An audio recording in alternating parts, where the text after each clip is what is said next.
গতকালের বৃষ্টি আর তার জেরে বরানগরের বেশ কিছু জায়গা জলমগ্ন হলো। জমা জলেই প্রচার সারলেন বরানগরের বিজেপি প্রার্থী সজল ঘোষ। তৃণমূল প্রার্থী বলেছিলেন বরানগর গামলার মতো, কিন্তু সেখানেই প্রচার করছি বললেন সজল ঘোষ। পাল্টা কি বললেন সায়ন্তিকা বন্দ্যোপাধ্যায়, দেখুন। আবেদন জানাই যে আসুন না সায়ন্তিকা দেবী, আপনি আপনার কাউন্সিলরদের নিয়ে নামুন।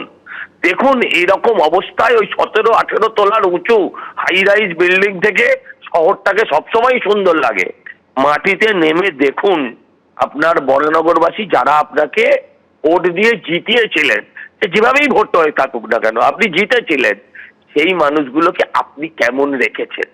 এই রাজনীতিবিদরা রাজনীতিটাকে রাজনীতির মতন করতে চায়, মানুষ তাদের ওপর আস্থা হারিয়ে ফেলে, ফলে জেতার পর তো কেউ আসে না। আসলে মানুষ যে সেলিব্রিটিকে ভোট দেয় সেটা মানুষ ভুলে যায়। রাজনৈতিক লোককে ভোট দিলে সে আসবে, আর সেলিব্রিটি আসবে না। 1-2 পশলা বৃষ্টিতে প্রায় হাঁটুর কাছাকাছি অব্দি জল এক এক জায়গায়। এ কেমন অবস্থা? গামলা বলছেন বরানগরকে, তো গামলার তলাটা ফুটো কমসে কম করে দিন যাতে জলটা বেরোয়।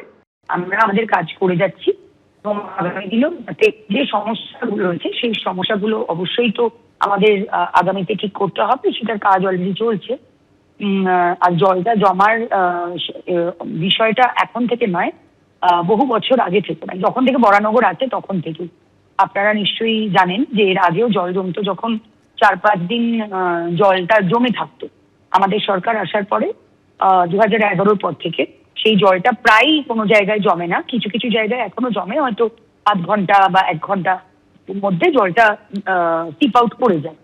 তো সেই ক্ষেত্রে আগামী দিনে আমাদের এটাই টার্গেট হবে যে যেটুকুও এখন জমে সেইটুকুও যাতে না জমে, সেইটা আমাদের মানে টার্গেট হবে। আগামী দিন সেই অনুযায়ী কাজ করবো। কে কি বললো তাতে খুব একটা কিছু যায় আসে না।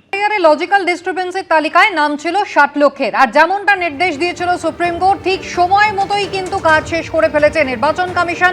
সুপ্রিম কোর্টের নির্দেশ মতো চূড়ান্ত তালিকা এবার প্রকাশ হলো।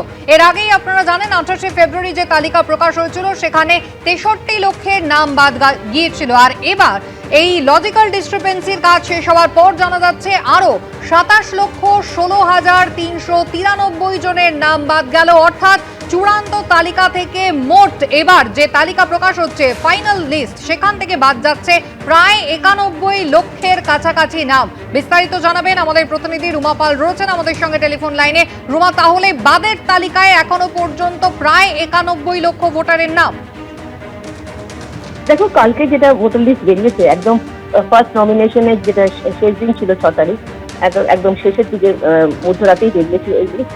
সেক্ষেত্রে জানিয়ে রাখি যে 32,68,119 তাদের ফাউন্ড এলিজিবল বলছে, অর্থাৎ তারা কিন্তু যেটা বিবেচনাধীন ছিলেন সেটা এই ভোটার লিস্টে তারা যুক্ত হয়েছে। এবং ফাউন্ড নট এলিজিবল যেটা হচ্ছে 27,16,393। এই যে এই ভোটাররা এরা কিন্তু ফাউন্ড নট এলিজিবল, অর্থাৎ এরা ডিলিটেড খাতায় রয়েছেন।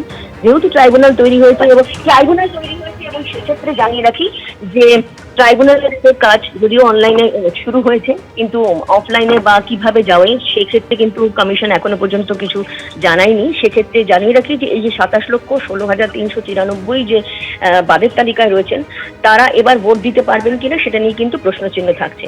তবে অন্যদিকে এটাও জানিয়ে রাখি যে 58 লক্ষের মতো নাম বাদ গিয়েছিল একদম খসড়া তালিকাতে, 5 লক্ষের মতো বাদ গিয়েছিল চূড়ান্ত ভোটার তালিকায়। এবং দেখা যাচ্ছে প্রথম নমিনেশনে যেটা ফার্স্ট ফেজ যে নমিনেশন শেষের দিকে যে ভোটার লিস্ট বেরিয়েছে সেটাতে দেখা যাচ্ছে 27,16,393 জনের নাম বাদের তালিকায় রয়েছে।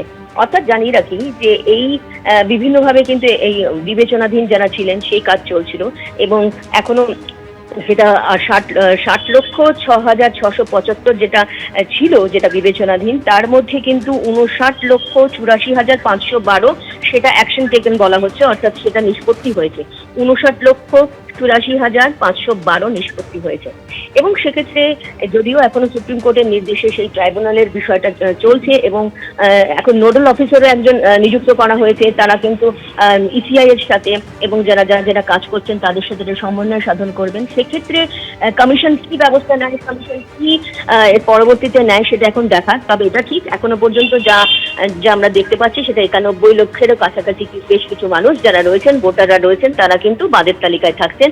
এবং চূড়ান্ত ভোটার তালিকার পর কিন্তু কালকে আরেকটি ভোটার তালিকা, চূড়ান্ত ভোটার তালিকা বেরোলো, যার মধ্যে আমরা দেখতে পাচ্ছি যে 32,24,092 যারা রয়েছেন তারা সাইন রয়েছেন এমনটাই বলা হচ্ছে, এবং সেক্ষেত্রে ফাউন্ড এলিজিবল যেটা রয়েছে 32,68,119 জন, এবং ফাউন্ড নট এলিজিবল যে রয়েছে 27,16,393 জন, 27,16,393 জন, অর্থাৎ এই যে সংখ্যাটা রয়েছে তারা কিন্তু বাদের তালিকায়।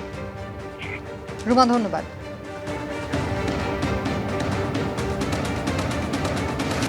60 লক্ষের নিষ্পত্তি সম্পূর্ণ হয়েছে, সুপ্রিম কোর্টের নির্দেশ মতো সেই তালিকা প্রকাশ করেছে নির্বাচন কমিশন।